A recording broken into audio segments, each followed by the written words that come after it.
how to create a broadcast channel for yourself on your Instagram. Hello guys, this is Atticus and welcome back to another tutorial video. In today's video, I'll teach you guys how you can create a broadcast channel on your Insta. So let us get started.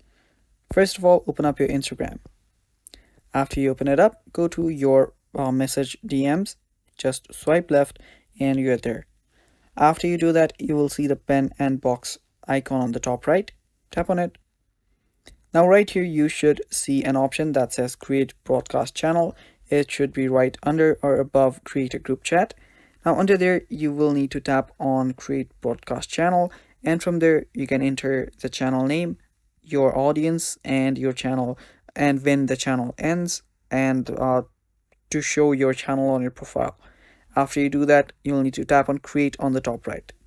Now I don't have the option to create the broadcast channel because Instagram has not made this available for everyone, and there is a requirement of 10,000 followers to create a broadcast channel. So if you want to create a broadcast channel, make sure that you have around above 10,000 followers, and yeah, if you have that, you can simply create a broadcast channel by simply going to your DMs. And it's that simple, guys.